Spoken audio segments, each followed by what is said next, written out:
Hello out there. Welcome to Burst TV. I'm Amy, a senior Burst ambassador and registered dental hygienist, coming to you from my bedroom. Just kind of hanging out to discuss the pain common from our dental professions and some non-medicated forms of relief we can try.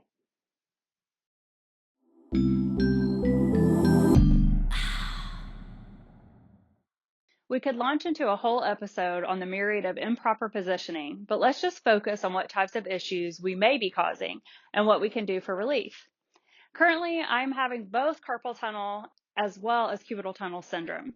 I'm scheduled to have an EMG, which is a test to see how well my nerves and muscles are functioning in my left hand. So until I have definitive answers, I'm just using all the tools I can to relieve symptoms at home.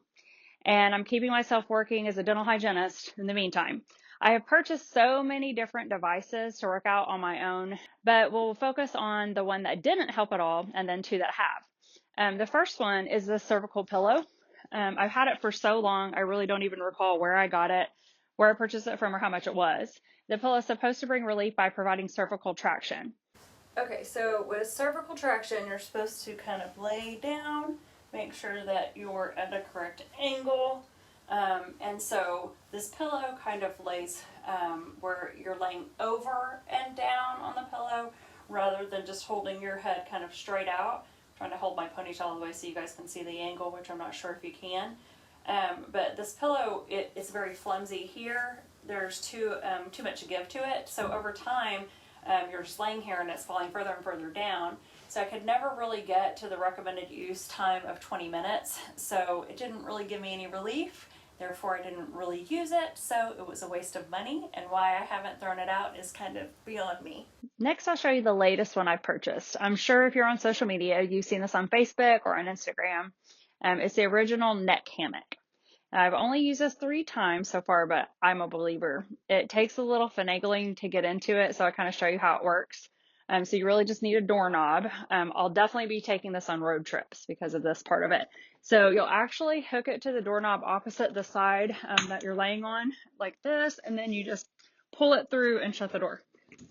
I'd lock it so you don't get smacked in the head by your children or your nosy roommates or like your husband or someone.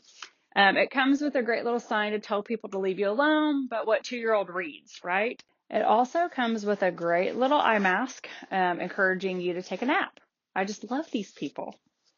Okay, so this runs around $49. It's pretty affordable considering the relief it brings. The hardest part is literally just getting into it. You just adjust it around your head. I'm going to try to do this while y'all are watching. And then you just hang out on it. So I put your hair up. You put it around your head like so, and then you want to move away from the door because you're going to smack your head if not, and then you literally just hang here. So it's pulling my head upwards, whereas the pillow was pulling it down and kind of over. This is actually pulling it in a straight line, which is what, most chiropractors will tell you they want you to do. So I feel like it actually is providing cervical traction. The other part I didn't mention is you want to be, it says 2 to 4 inches off of the floor. So it's not as high off the floor as you think it would be when you first start, but I really like this. And it also says to work up to 20 minutes a day, but I did 20 minutes from the get-go. It didn't bother me at all. If you're just starting out and you're not sure, how long to go, maybe you should start lower, but I really love this thing.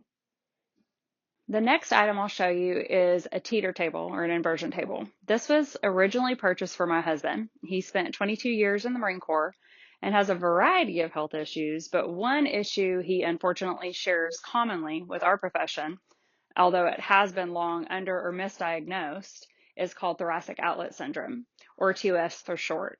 He had nerve pain coming down both arms, was losing feeling all the way up into his face, and even had an unnecessary shoulder surgery performed before being diagnosed by a neurologist. Believe it or not, this is actually common for TOS. It's caused by prolonged overuse of muscles, trauma, and even having extra cervical ribs. That's what Brian had. He had decompression surgery on both sides to relieve his symptoms, but still occasionally will feel nerve pain due to scar tissue. I get to reap the benefits of using this table as well. Since the median nerve in the wrist originates in the spine, this table can take the pressure off of that area and bring relief to carpal tunnel syndrome. Not to mention the lower back pain we suffer from leaning over our patients all day long. We're constantly bending and stooping as well. This is not hard to use, but it does take some time to build up to the recommended 20 minutes of use per day. Make sure you adjust for your height because you could smack your head on the floor. Lock your ankles into the holders and then check to make sure it's locked. And then we'll flip upside down. So I'm going to show you that right now. So most inversion tables will have like some type of height mechanism where you can lock it into place. So this is how you do this table, and it also has the markings just for each height. So set that first, make sure it's locked into place, and then I'll kind of show you how you get into it. It's not hard. I don't wear shoes. Some people do. It really won't make a difference one way or the other. You just step into it. You click this. Make sure you hear that click before you flip upside down. That ensures that you won't fall out. So now that you're all locked in place, you just flip upside down and resist the urge to play on your phone. It's just best to let your limbs hang. If you're not sure if you can pull yourself up from this position, you should definitely have someone close by to help you, especially for your first use. You can find a cheap version of this for around $150, but I'm not sure that cheap is where you want to go when you're supporting your body weight, suspended upside down. This one costs around $400, and they do vary greatly in price, ranging from around $250 to $600 for the Teeter brand. It's helpful to see how much weight the one you're eyeing supports, as it can kind of help you make your decision, and which purchase you pick can actually keep you safe as well. This by far has given me the most relief from all of my pain. The hardest part is remembering to use it. It sounds simple enough, but it's probably like that treadmill some of you have that you're now using for a coat rack. There are definitely drawbacks to anything you try, especially if you're self-diagnosing. For the pillow, the only drawback is it didn't work, so it was a waste of money. The neck hammock is a bit difficult to adjust, and after about 10 minutes, it did start to hurt the sides of my head, but I stayed in it for the 20 and my neck felt relief. I absolutely love the inversion table, but it is expensive. You have to have a lot of room for it, and if you have high blood pressure, you'll need to consult your physician before use because it can raise your heart rate, and also it can raise the pressure in your eyes. If you have weak ankles or an ankle injury, it may be uncomfortable to use as well. So what have you guys tried to alleviate your pain at home? What tips would you give a new assistant, hygienist, or dentist to prevent work-related injuries?